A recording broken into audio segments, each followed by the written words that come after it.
जानकारियां देते हैं। 1. गौतम बुद्ध की माता का नाम महामाया और पिता का नाम शुद्धोदन था। इनके माता के देहांत के बाद इनका लालन पालन इनकी मौसी ने किया, जिनका नाम था गौतमी। 2. बुद्ध ने 29 वर्ष की आयु में ज्ञान प्राप्त करने के लिए अपना घर भी छोड़ दिया था। 3. सिद्धार्थ यानी गौतम बुद्ध को 35 वर्ष की आयु में गया के सम गौतम बुद्ध, जिन्हें महात्मा बुद्ध के नाम से भी जाना जाता है, इन्होंने बौद्ध धर्म की स्थापना की थी। 563 BC नेपाल की तराई में स्थित कपिलवस्तु के लुम्बिनी ग्राम में जन्मे गौतम बुद्ध का वास्तविक नाम था सिद्धार्थ। आइए आज आपको बौद्ध धर्म से जुड़ी कुछ अनसुनी और रोचक जानकारियां देते हैं। 1. गौतम बुद्ध की माता का नाम महामाया और पिता का नाम शुद्धोदन था। इनके माता के देहांत के बाद इनका लालन पालन इनकी मौसी ने किया, जिनका नाम था गौतमी। 2. बुद्ध ने 29 वर्ष की आयु में ज्ञान प्राप्त करने के लिए अपना घर भी छोड़ दिया था।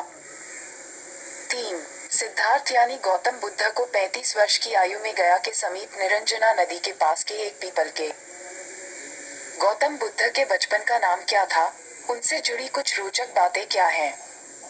गौतम बुद्ध के बचपन का नाम सिद्धार्थ गौतम था। संसार का सच, ज्ञान की प्राप्ति के बाद वह बुद्ध कहलाए थे। उनसे जुड़ी कुछ बातें ये है। गौतम बुद्ध ने जब ज्ञान प्राप्ति के लिए अपना महल छोड़ा था, तब लोग उन्हें देखकर लोग आश्चर्य में पड़ जाते थे। वह कहते थे, ये साधु तो किसी राजकुमार की तरह दिखता है। भगवा प्रतीक बौद्ध संस्कृति की ही देन है। भगवा शब्द पाली भाषा का है, जिसका अर्थ है त्याग, इसलिए तथागत बुद्ध तस्वीरों में भगवा रंग के वस्त्र में दिखेंगे। बुद्ध कहते हैं, मिलिंद पन्हों के अनुसार चर्चा करने के लिए प्रतिकूल व्यक्ति 8 प्रकार के होते हैं। 1. क्रोध युक्त। 2. दोष युक्त। 3. मोह युक्त। 4. लोभ युक्त। और 5. अहंकार युक्त। माफ करें, आपको उनकी कब्र के दर्शन कभी नहीं हो पाएंगे, क्योंकि भगवान बुद्ध को दफनाया नहीं बल्कि जलाया गया था। कुशीनारा में 2 साल वृक्षों के मध्य जब भगवान ने महापरिनिर्वाण को प्राप्त किया, तब हिरण्यवती नदी के किनारे उनके शव को सनातनी विधान से अग्नि को समर्पित कर दिया गया। उसके पश्चात उनकी अस्थियों को 8 भागों में बांटकर देश के भिन्न भिन्न हिस्सों में स्तूप बनाने हेतु ले जाया गया। इन्हीं में से एक अस्थि स्वर्ण कलश, जिसमें बुद्ध की अस्थि है, पटना संग्रहालय में रखी गई है। न विश्वास हो तो गोरखपुर से कुशीनगर की बस पकड़ें, वहां हिरण्यवती नदी के तट पर जाएं, जिसकी एक क्षीण धारा कुल कगारों को खींच। गौतम बुद्ध के बारे में कुछ महत्वपूर्ण तथ्य क्या हैं?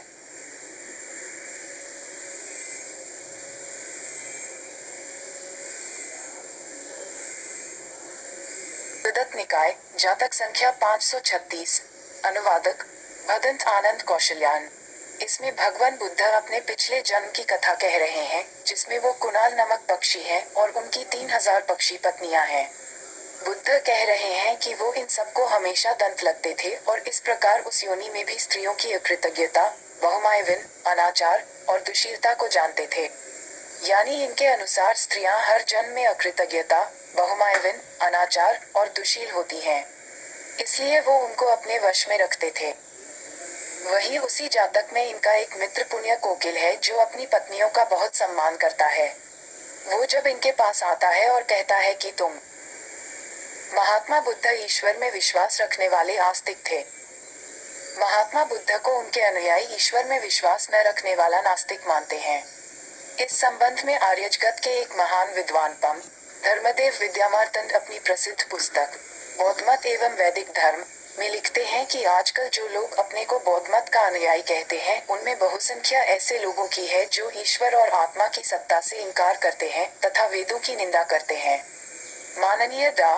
भीमराव अंबेडकर भी जिस बौद्ध मत के प्रचार के लिए प्रयत्नशील थे, उसमें भी बौद्ध मत का ऐसा ही नास्तिक स्वरूप माना जाता है, किंतु बौद्ध ग्रंथों के निष्पक्ष अनुशीलन करने पर वह ईश्वर को लेकर गौतम बुद्ध का दृष्टिकोण क्या रहा? गौतम बुद्ध ने ईश्वर के अस्तित्व को न तो स्वीकार किया और न ही अस्वीकार किया। उन्होंने कहा कि ईश्वर के अस्तित्व का सवाल एक द्वंद्वात्मक सवाल है और इसका कोई निश्चित जवाब नहीं है। उन्होंने कहा कि जो लोग ईश्वर में विश्वास करते हैं, वे उनके लिए ईश्वर है, और जो लोग ईश्वर में विश्वास नहीं करते हैं, वे उनके लिए ईश्वर नहीं है। बुद्ध ने कहा कि ईश्वर के अस्तित्व का सवाल इस बात से ज्यादा महत्वपूर्ण नहीं है कि हम कैसे जीते हैं। उन्होंने कहा कि हमें अपने जीवन को इस तरह से जीना चाहिए कि हम खुश और शांतिपूर्ण रहें। उन्होंने कहा कि हमें दूसरों के साथ दया और करुणा से पेश आना चाहिए। मैं ईश्वर को लेकर तो नहीं, पर हाँ, इस स्क्रीनशॉट्स के माध्यम से जीवन के संबंध में भगवान गौतम बुद्ध का दृष्टिकोण अवश्य प्रस्तुत करना चाहूंगी। गौतम बुद्ध ने सत्य की खोज की। उन्होंने सत्य की खोज के लिए अपना सर्वस्व त्याग कर प्रवृत्तियां ग्रहण कर ली। गौतम बुद्ध ने हिंदू धर्म में जो महान सुधार किया है, उससे विरत होना आज हिंदू समाज के लिए असंभव है। गौतम बुद्ध अहिंसा का प्रचार कर हिंदू समाज में फैली मांसाहार की प्रथा का उन्मूलन कर शाकाहारी प्रथा का प्रचार किया। उन्होंने अपने महान त्याग, वैराग्य तथा चरम पवित्रता के द्वारा हिंदू धर्म पर अमिट छाप छोड़ी है। गौतम बुद्ध हिंदू धर्म के सर्वोत्कृष्ट तत्वों से परिपूर्ण थे तथा उन्होंने वेदों में गढ़े हुए उन उपदेशों को पुनर्जीवित किया जो कचरे के साथ लिपटे हुए पड़े थे। सार, सत्य, अहिंसा, निश्चित जीवन उद्देश्य, प्रेम, संभाव, विश्वास, धर्म, इंद्रियों पर विजय आदि गौतम बुद्ध के उपदेशों का सार है। गौतम बुद्ध के प्रमुख उपदेश।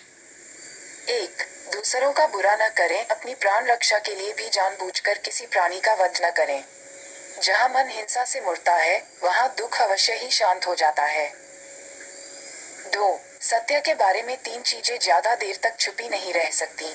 वे हैं सूर्य, चंद्रमा और सत्य। जिस तरह सूर्य रोज प्रत्यक्ष दिखाई देता है, चंद्रमा भी दिखाई देता है, उसी तरह सत्य कभी न कभी सामने आ ही जाता है। अतः असत्य को अपने आचरण में न उतारे, उससे दूर रहने में ही मनुष्य की भलाई है। किसी भी मनुष्य के विषय में कुछ बोलने से पहले उसके जीवन चरित्र पर एक दृष्टि डालना अनिवार्य है। गौतम बुद्ध ये बात का ब्रांड नेम है। उनका मूल नाम सिद्धार्थ था। आगे की चर्चा में उन्हें सिद्धार्थ नाम से ही संबोधित किया जाएगा। तो सिद्धार्थ का जन्म कपिलवस्तु के राजा शुद्धोधन के राजघराने में हुआ। राजा शुद्धोधन ने सिद्धार्थ के लिए भोग विलास का भरपूर प्रबंध कर दिया। अलग अलग ऋतुओं के अनुसार पृथक पृथक सुंदर महल बनवा दिए और वहां पर नाच गान, मनोरंजन और भोग विलास की सारी सामग्री जुटा दी गई। दास दासी उसकी सेवा में रख दिए गए।